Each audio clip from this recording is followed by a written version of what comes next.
Είναι το podcast της Stoiximan GBL Man to Man. Powered by Stoiximan.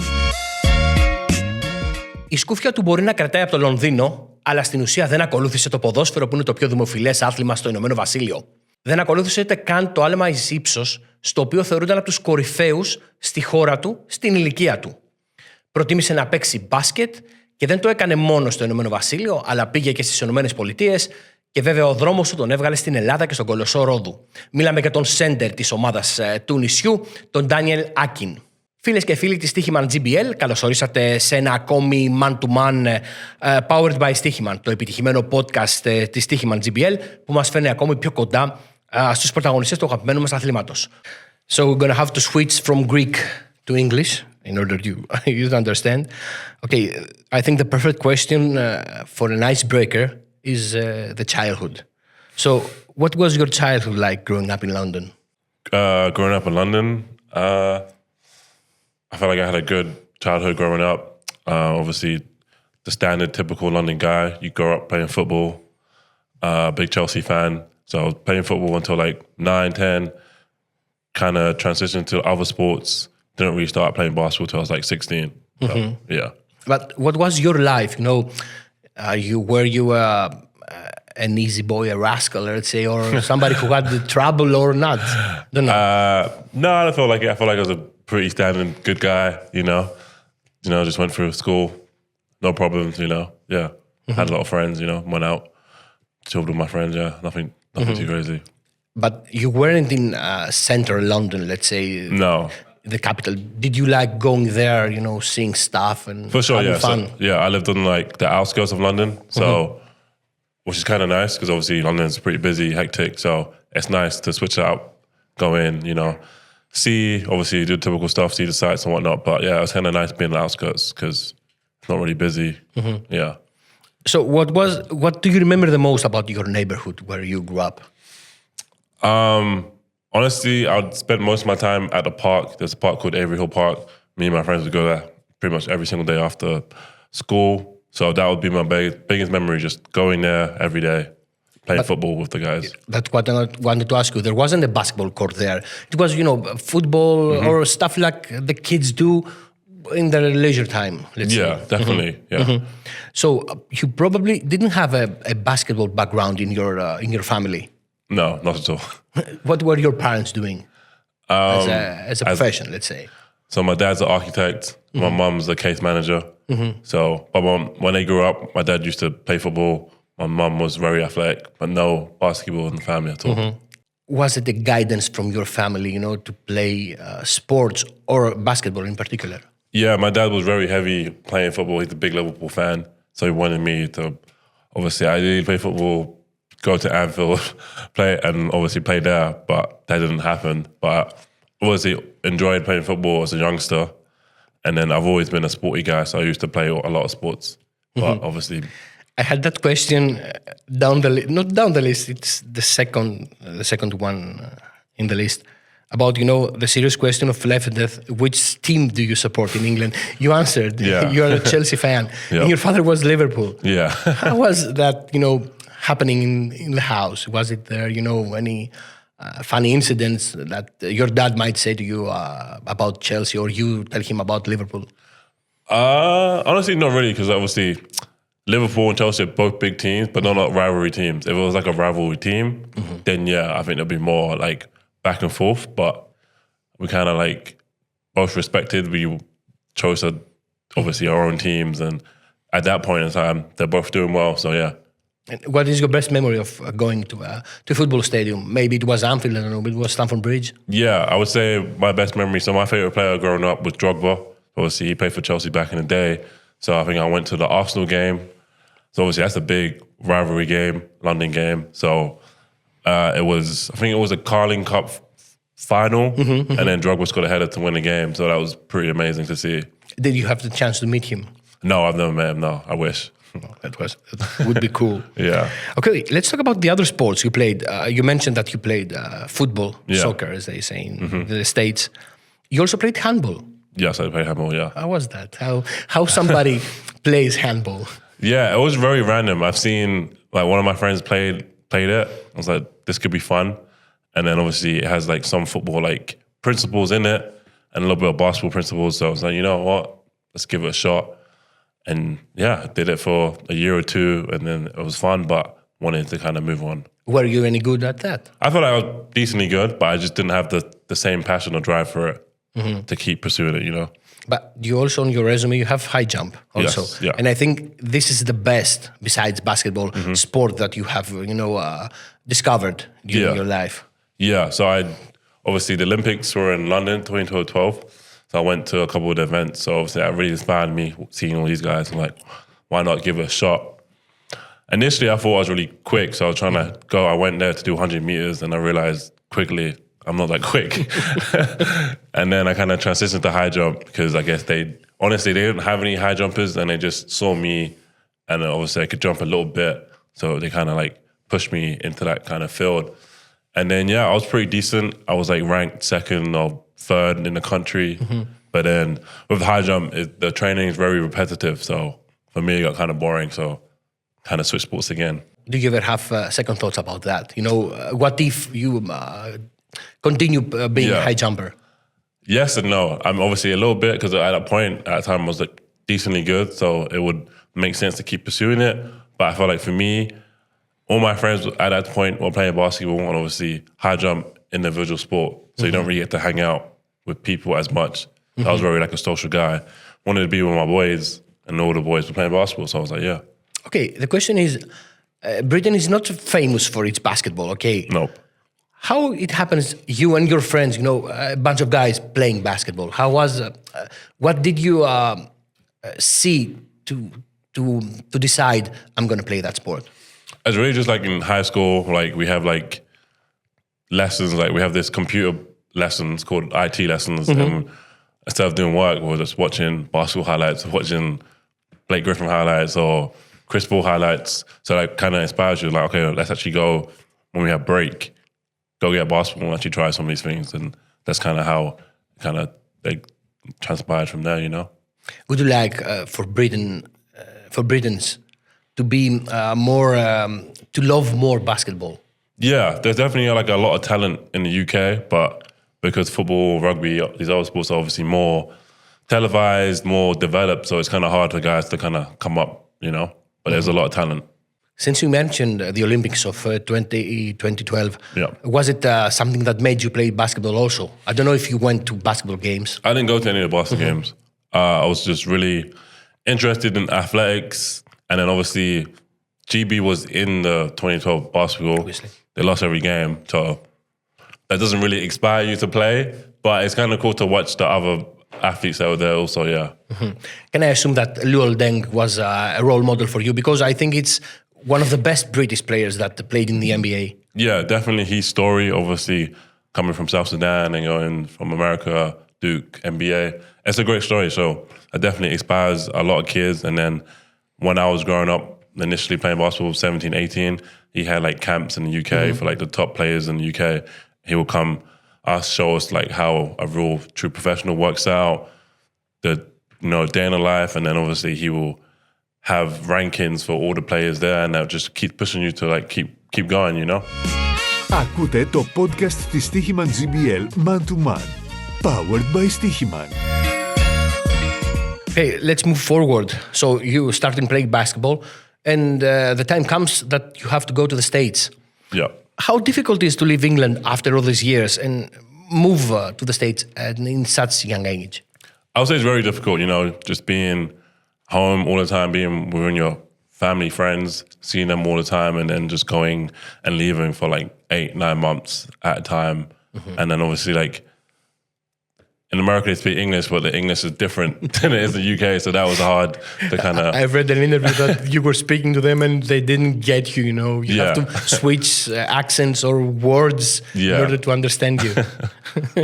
How was that, How did you manage, to adapt?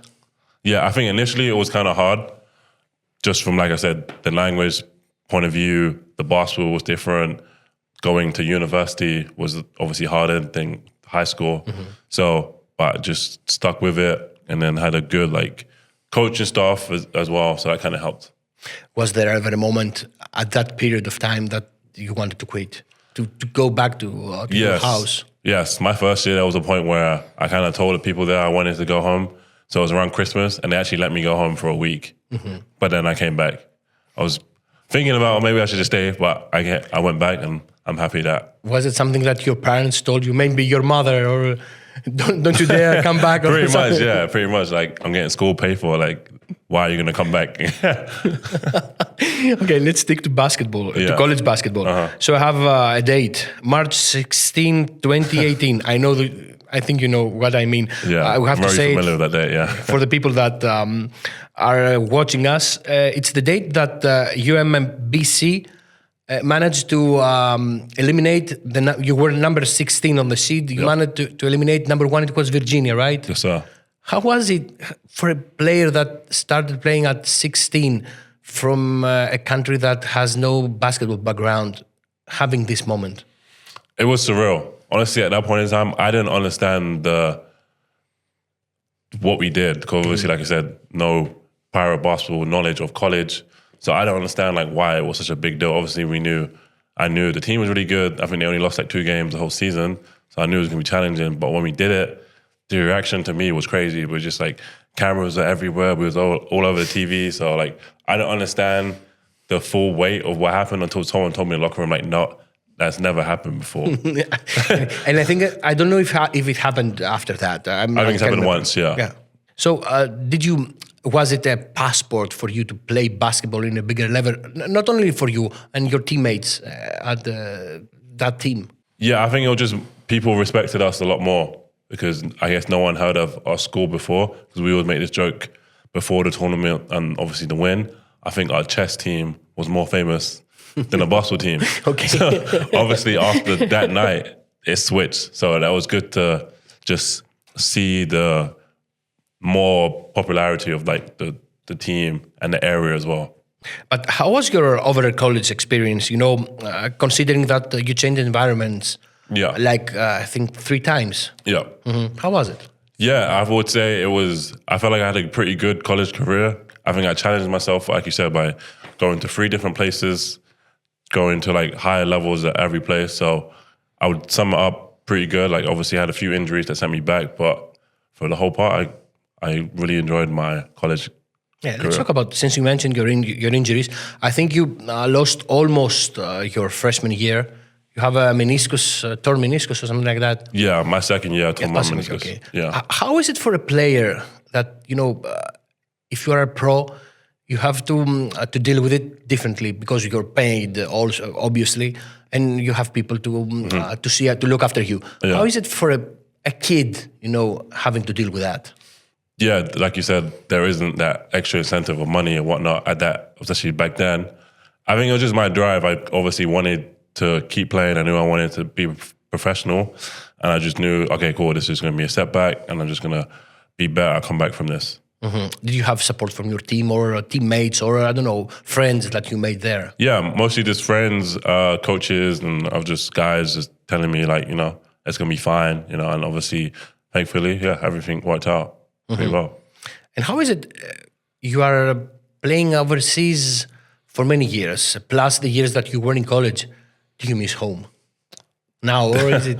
No, obviously now I'm more used to being away from home, but I do miss home, you know. I do obviously go back in the summer for like a month or 2, but it would be nice to be there for longer, you know. Okay, let's talk about Kolossou. Yes. Why did you choose coming to Kolossou? I would say, obviously, being on the island is a big incentive. But it was just... It reminds you of Great Britain. Yeah, so much. But I think it was the initial coach, Carrasco. We talked a little bit. He did a good job of recruiting. And then I knew, like, the Greek league is very tough. And I knew, like, could potentially be a good year for the team. And the players that were coming back, I thought we could have a good team, you know. What was your experience in the Stoiximan GBL been like so far? It's been good. I feel like I didn't expect the league to be as good as it has been this season. Like very physical, tough to win games. Yeah, it's just every game obviously does matter. As cliche as it sounds, every game really does matter at this level. It does because, you know, at the end you had you went to the playoffs on the last second, let's say. Basically, yeah. How was it, dealing with that? Because it's a different pressure than going for the championship or going for something else. Yeah, I think it was a lot of stress, really, because I think there was one point where we had won 3 games in a row, and we knew, okay, cool, we got 4 games left. We need one more game, we'll playoffs. But then we lost 3 games in a row, so we put a lot of pressure on that last game. And then also, I think that if we had lost a game and then 2 other teams had won, we may have gone down. It was a relegation or a playoff, so exactly. So I've never been in that situation before, but I think we all knew like there was only one result we needed to win. How different was the Greek coach than Coach Carrasco, Coach Tikogiannis? A lot different, yeah. They have definitely different like ideologies and like mindsets and way of like communicating. And how was that for you? I don't know if you had coach is loud. Okay. Yeah. How was it for you? I mean, honestly, I wasn't too fazed by it because of my first year, I played in Strasbourg. I played for Maximo. He coached for PAOK last season. Yeah. So they're like the same type of personality. So obviously, you were used. Okay. I was used to it, so it wasn't too challenging. During your time here, so in Stoiximan GBL, you probably faced players like Kendrick Nunn or Evan Fournier that you saw on TV. How was that feeling? It's like obviously playing professionally, you get used to playing against big or ex-NBA guys, big EuroLeague guys. So it's just like you just want to take the challenge, You're like, okay, cool. Like they've done X, Y, Z. Let's obviously go out there, prove a point. Don't give them anything easy, Just want to compete with the best guys all the time, Since I mentioned, my mistake, I mentioned 2 guards. You also have to play against Milutinov, Kenneth Farid, or I don't know if you played against Matthias Lesor. I can't remember if he was back, not you played. You played against several great centers. It's not easy for you, I know that. How hard is, going up against these guys? It's definitely hard because obviously these guys are great at what they do. So, but like I said, I'm up for the challenge. I like competing against guys. So for me, it's just never back down and just, they have to show me what they can do, Let's talk about the Team GB. Okay, you played in all the small selections, under 18, under 16. Yes. You have caps in the men's team. Is it something that you want to be, a regular guy in the team and succeed in something with your national team? Yeah, I think that's the ultimate goal, like to succeed. Because obviously I played at the Eurobasket last summer with the team. And that was just an eye-opener to see, like, cool, we have some steps to make if we want to be able to compete with these guys. So I think obviously going in the future, I want to keep trying to play for GB and actually win games and like obviously have, more basketball respect for GB and hopefully that inspires the basketball talent we have in the UK, And since you mentioned it, what can players do in order for basketball to become more popular in Great Britain? Probably just like more guys being more committed to play for the national team and people seeing that, and then that's going to make them want to play. There's a few guys that obviously have challenging seasons, whatever, may not play, but I feel like if we have everyone that will play, then we have more chances to win bigger games because we have the talent. There's a lot of guys. There's a few British guys in this league, GBL, we have some guys, yeah. Okay, I don't want your opinion about the NBA Europe. Okay. Nobody knows what will happen. Yeah. But the situation is that they're trying to convince teams like Manchester City or some other big teams in Britain to get a basketball team. Do you think that this will succeed? Yes, I feel like how popular obviously these teams are, well-known teams, Man City, Arsenal, whatever, if they have a basketball team, that will just give more light or more like popularity to basketball in the UK. I think more people will be able to want to be able to play or be seen as more cool, maybe, Is it a matter of seeing someone that is a great known player, let's say for Chelsea, for football Chelsea, when it had more money, it had more known players. Is it something that can get new basketball fans? Yeah, I feel like that's definitely the case. If people are exposed to more basketball, even if they're Chelsea games, if they have advert of something with the basketball team, or more eyes, more popularity, more people playing, hopefully more wins for GB. Thankfully, yeah. So is it something that you had regretted in your career, and if you had the chance, you could change it? In terms of just... You choose. Anything? Maybe, probably from your career, playing basketball, something that you did and you regret it. Maybe like playing injured and then that leading into like a more serious injury. I mean, that's how I tore my meniscus my second year in college. So I guess that's the only real regret I kind of have, yeah. And if you had your 15-year-old self in front of you, what would be your advice to him? It was before starting playing basketball. Yeah. I remind you that. I would say, obviously, just keep doing what you're doing. Everything will work out. Shoot some more threes. Yeah, that's about it, yeah. Is it something that you want to shoot more threes? The coaches tell you to shoot more threes, or they don't allow you to shoot more threes? No, I wouldn't say that. I feel like just within the flow of the offense, I would have to break the offense to do that. And obviously we have like good shooters on our team anyway, so I feel like I don't need to do that. But if I have the opportunity, I might. But I'm more of a team guy, just trying to play to win. Don't really care about stats too much. Have you ever been to Rhodes before basketball? Yes. No, I actually never heard of Rhodes before. You ever heard of Faliraki? No, but then it's a famous place for British tourists. That's why it's funny, because all my friends back home, or like people that I tell that are from England, everyone knows of Faliraki, Rhodos. But I never knew. So when you told them that you're going to Rhodes, they said about what they say. What did they were just like, "We're coming with you." did they came? Did anybody? Yeah, this year is probably the most amount of friends that have come to see me. That's not fair. Yeah. Okay, great. Dan, thank you so much for your time. Thank you for being with us, and we hope the best for you and your career. Thank you. Appreciate that. Thank you for having me on. Αυτός ήταν ο Ντάνιελ Άκιν και τον ευχαριστούμε πάρα πολύ για τον χρόνο που μοιράστηκε μαζί μας. Εσείς μείνετε συντονισμένοι στο Man to Man podcast της Stoiximan GBL Powered by Stoiximan για ακόμη περισσότερες αφηγήσεις από σημαντικούς ανθρώπους στην ιστορία του ελληνικού μπάσκετ.